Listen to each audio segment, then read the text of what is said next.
Hey guys, this is Buttons. I just would like to think of what y'all think about Doomsday's bunkers. Your opinions does matter. Please comment down below. Please subscribe. Thanks to all my new subscribers. Hi. Yeah, I would like to know what y'all think. This is on Netflix. It's called Doomsday Bunkers. What will happen if something like this was to occur, whether a large tsunami? Because I don't know if y'all guys noticed, but there's a lot of global warming going around. A lot of people seem to ignore it. Like right now there is fire going on, I think in California and Florida of some kind, and they're saying that the fires are being started by the earth because the earth is being so warm. Right now where I live at, where my son goes to school, which is Montgomery County, the water is boiled over. So we have to be careful on that situation. So which means that the earth atmosphere in the bottom is starting to get so hot that it's warming up the lakes and the rivers and so forth. So they're having problems with that situation, and it's scary because if you look at it, you don't know whether or not if the earth could be so hot that it could be not safe for you to walk outside, and that's where earthquakes comes in, and real bad. And if you notice, most of the streets are collapsing and are doing giant holes apparently for no reasons. There's a lot of weird stuff going on, and I mean, I don't know about y'all, but I'm doing my research on how to be safer and staying prepared. And this is just a show that teaches you, I guess, on when something bad will happen. See the steps here?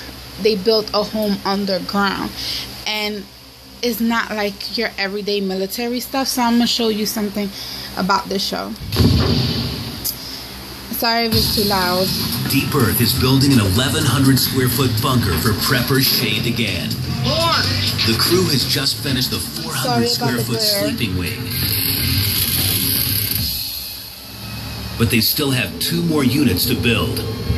When finished, Shay's prep will be complete. Here's my mantra. You don't plan to fail. You fail to plan. But his dedication to prepping is causing conflict at home. But then answer me too, be nice. Good God.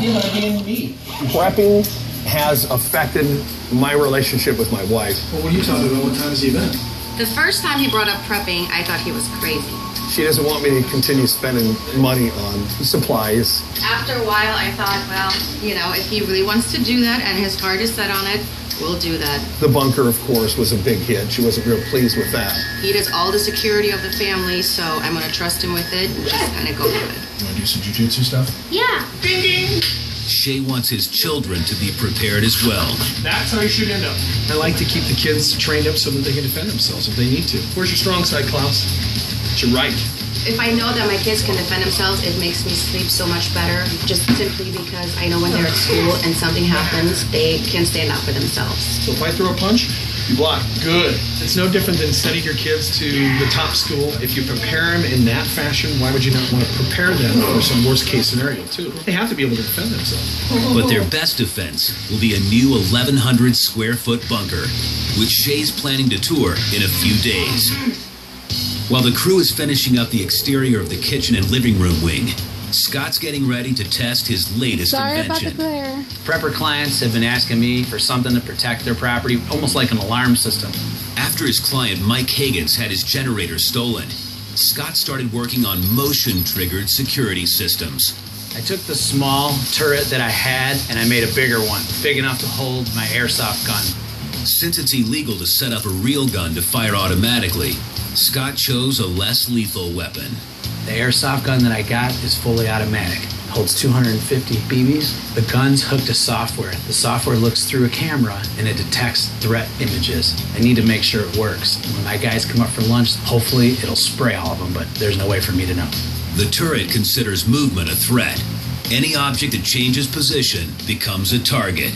My guys, they're not really a threat going to lunch, but too bad.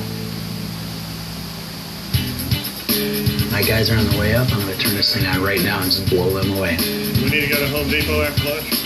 Okay. Holy shit! Damn! There you go. That's an automatic turret right there. God damn! I doesn't know where you're at. Man, he's got cameras on. Oh, God. Whoa! It's Mr. Bales, all right. What is going on? Testing out the turret. It's looking at Mr. Free right now.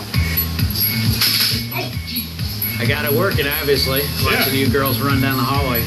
We were all scattering around and getting shot up. We look around and there's Scott laying down there just laughing his ass off. I think it's cool. It is cool. The turret test went very well. The guys came up the stairs. As soon as they walked in its path, they targeted them, shot them all.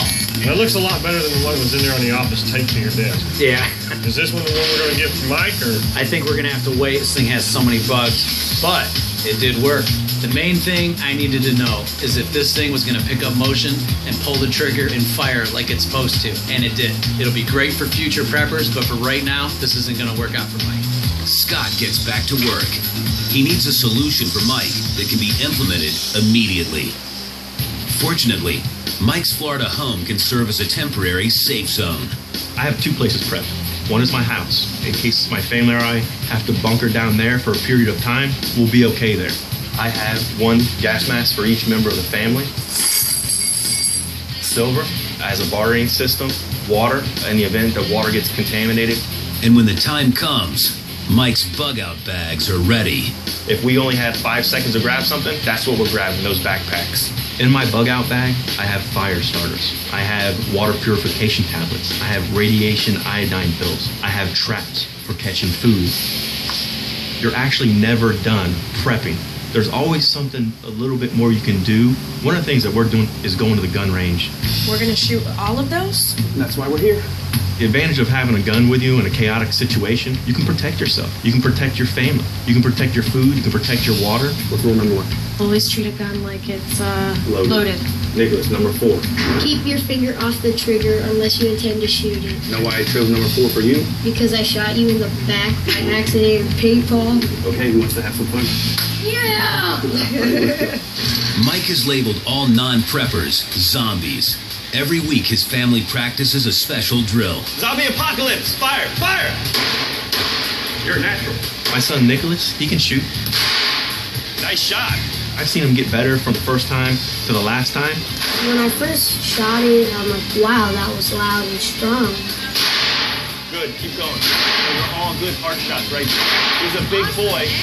Got one right here. Awesome. The head. Awesome. Kill shot, kill shot, kill shot. If our life was in his hand, I feel confident he could take the shot. If we're not home and you hear someone break in the house, there's 2 things that you can do. It's called fight or flight. You hide or you leave. When there's nothing wrong with that. If you feel comfortable enough with the weapon, I've always given you the right to protect yourself. I'll never get mad at you for that. All right? Okay. I love. Love you. My wife, getting your isosceles stance, or what you like to call your Charlie's Angels stance. Okay. Okay, now, you got zombie apocalypse coming at you. What do you do? Point and shoot. Point Okay, and take your shoot. time. Breathe. Ooh. Woo. Oh, God. Again. There you go, again. The first time when she was shooting the gun, she was a little bit shaky. There you go. Good job. But now, good game. Ow, ow, gosh, dude. Learning about gun safety is preparing me for anything that could possibly happen to us. Let's say, for instance, a hurricane comes through and just demolishes the whole city. And my house is the only one left standing. If I can ward off any people who are coming out looting, then I can certainly take care of my space. A gun gives me security. What I'd like to show you guys is Cal-Tech PMR 30. In the event a gang was coming at you, you only have to load maybe once because there's 30 rounds in this magazine.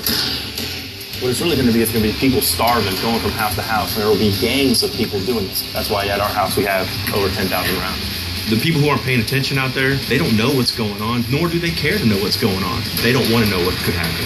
They're welcome to think that way. Doesn't mean I have to. Gangs? What gangs? Coming up, Got the wrong damn screws. tempers flare in the shop, When is this board going on, dude? and Shay's blast door Take the weapons off safe. is under attack.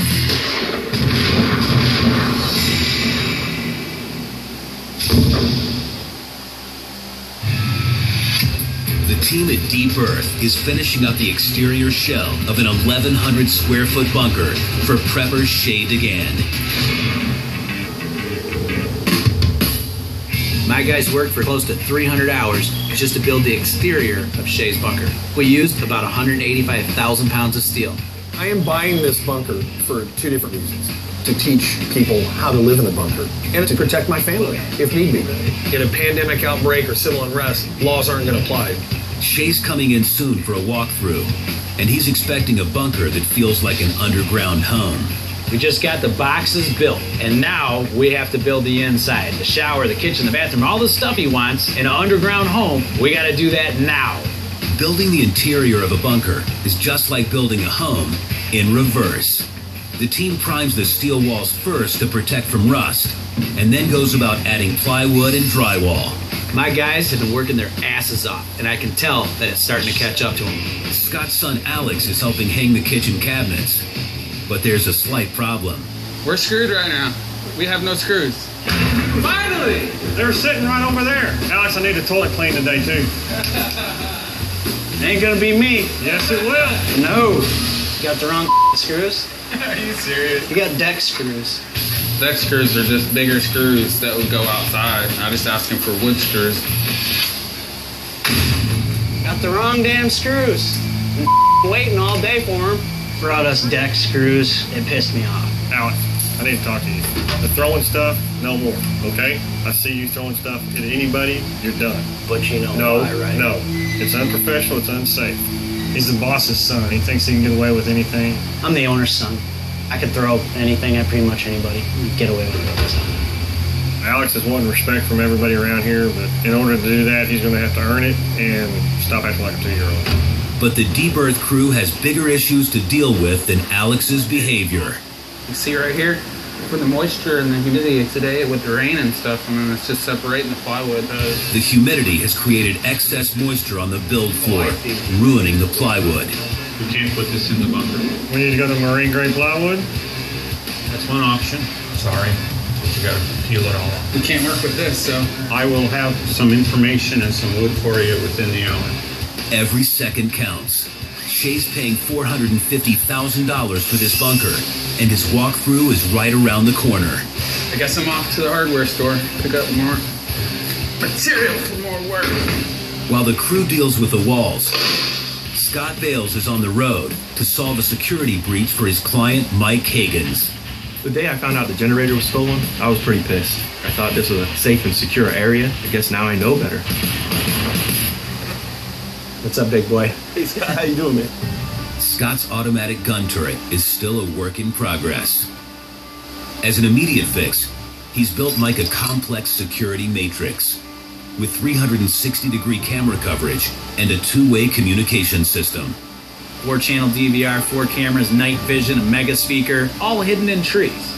I can use this one to go across.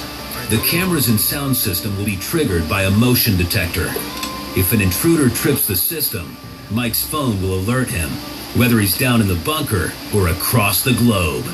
He can see them, he can yell at them. It comes out of the speakers at the bunker, scares the hell out of the bad guys. Mike's bunker is secured with a watchful eye.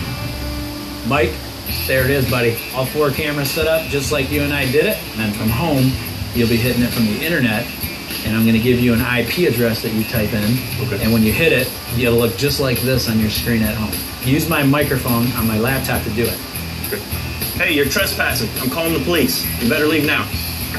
Give it a couple seconds. Boom. Hey, you're trespassing. I'm calling the police. You better leave now. Isn't that badass? I like that. Look how fast it is, too. It's quick. The security system that Scott installed, it works perfect. I mean, I'm so excited. If someone's going to try and break into my bunker, I can see what's going on. That gives me a great peace of mind. Scott's satisfied with the install, But he won't be happy with the progress back at Deep Earth. Prepper Shay DeGan is coming in for a walkthrough tomorrow. But his bunker still looks like a construction site. How are we doing, guys? Not worth it. Hot as hell in here. This unit still needs quite a bit of work, I can see in here. I just got back in town. Shay's coming tomorrow, and this bunker... I'm sorry. Hold on. If they would have, I could have rescheduled it. Guess what? It's too late now. Hey, Jesse? Yeah. When is this board going on, dude? I gotta get the electrical run, then the board's going on, then the shower, then the vanity, hot water heater. There's electrical wires hanging out of the wall. Obviously, I'm worried about that. It's not done yet. We'll take care of it. Get out of my shop. Everybody's getting tired. I still got a ton of work in here. We're probably gonna be here till the sun comes up in the morning. Jesse's on my back. My dad's on my back. Gotta work really freaking hard to get all of this done. Shay is a guy that can send me a lot of preppers that will be future clients. Right now, with the bunker being not finished, he's probably not going to send us anybody. Up next, Shay's on site, but his bunker is a mess. I can't have him upset. We would be absolutely screwed. And the blast door. There you go. Oh, yeah. Go to manual!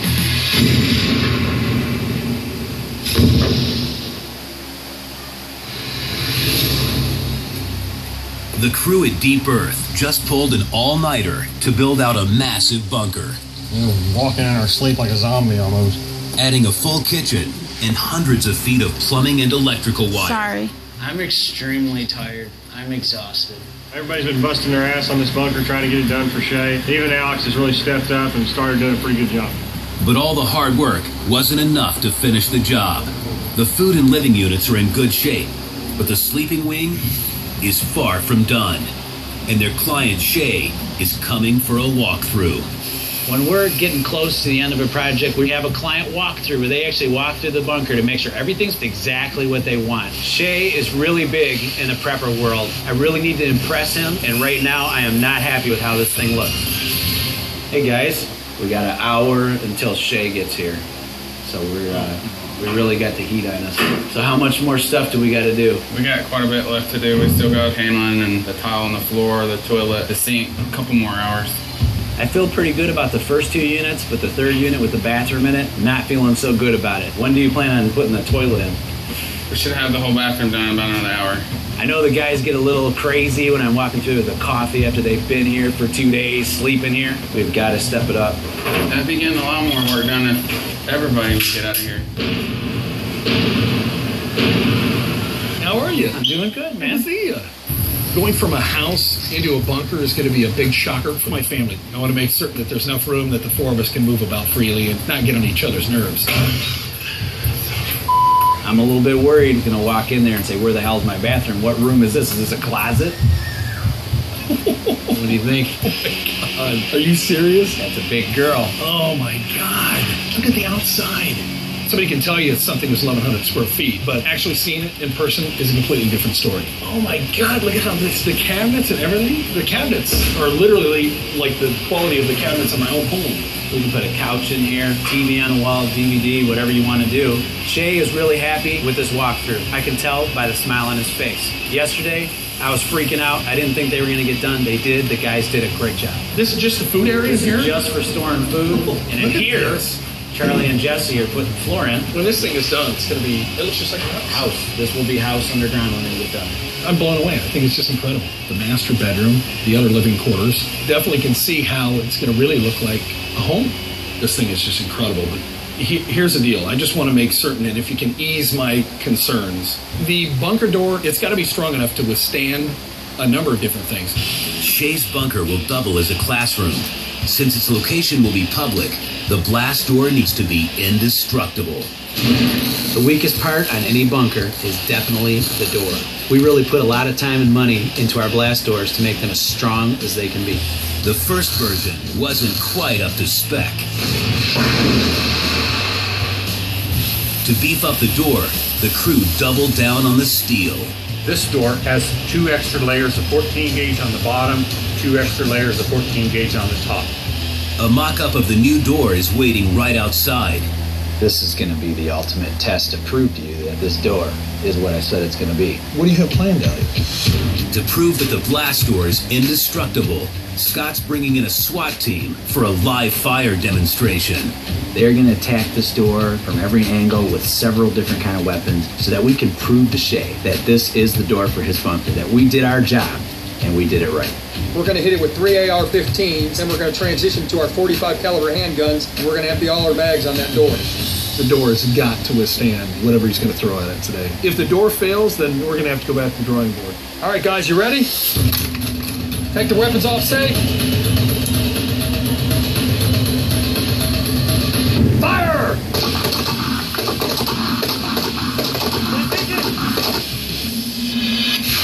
There's a handgun. There you go. Oh, yeah. Absolutely nothing. There's no chance. Look at that. That's impressive. Did it penetrate? No, it didn't penetrate. So none of those have gone through? None of those have gone through.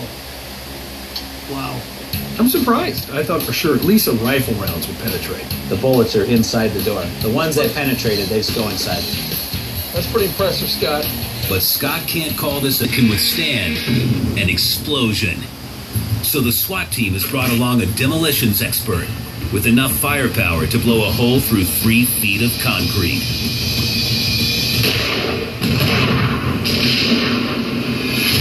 Up next, Shay's bunker is airborne. Hold on. And a prepper's work is never done. If anybody tries to get in here,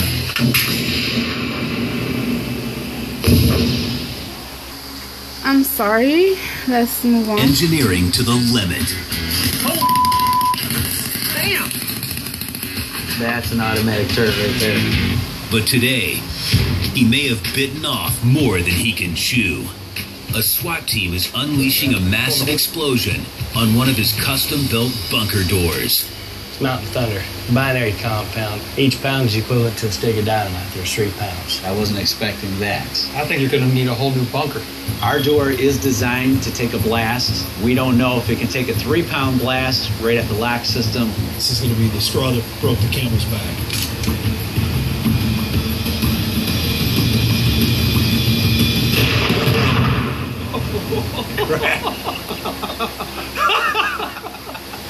I felt it back here. That was good. You can't see if your door's still Yeah. It made it! It's still there. It's still there. While the door took a beating, the lock system and hinges held tight. The door's still intact. Nobody got through it. I'm extremely impressed. Well, now you know if someone tries to get into your bunker with 3 pounds of explosives, they're not going to get And in. rifles and handguns. Everything. Yeah, battering rams. Shay and his family are going to feel extremely safe in this bunker. I'm blown away, no pun intended. It's going to be a great dual purpose for training and for my family should we ever have to go into the bunker. Good to your word. I got to get this thing built. Thanks, buddy. I appreciate it, Scott. I appreciate it, too. I'm impressed. Shay's bunker still needs some interior finishing touches and an exterior coat of rust-resistant paint. 2 weeks later, Keep coming. after nearly 1,000 hours of work, Shay's bunker is finally finished. It's time to get this beast in the ground. To prep the site for install, Scott pre-dug a 12-foot hole, removing 1,400 tons of dirt from the property. You can see we got the concrete slab. This is fiber mesh concrete with number 4 rebar in it. It's approximately 2 foot thick. We got a crane coming in. Cranes are really expensive, so we want it to be real quick, like a puzzle. Pick, and drop, and then get the crane off the property as fast as we can. We're bringing them upside down. Hold on. Okay. The Eagle has landed. Right now, Jesse's taking care of the hallway connectors. We got this job done. It was seamless. We all get to go home now.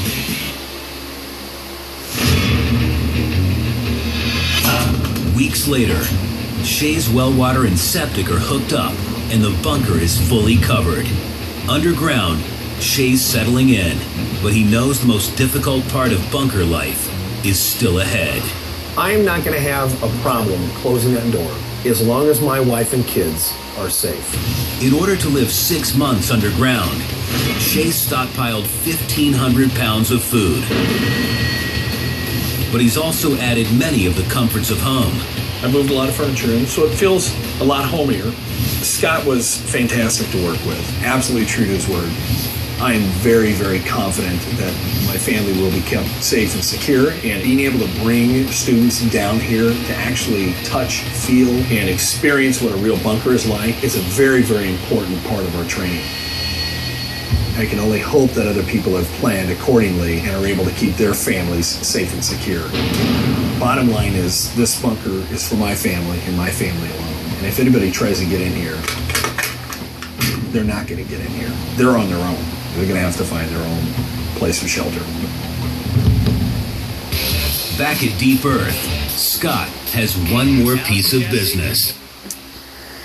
So yeah, so let me think what y'all think about this, about preppers and prepping and doomsday and zombie apocalypse.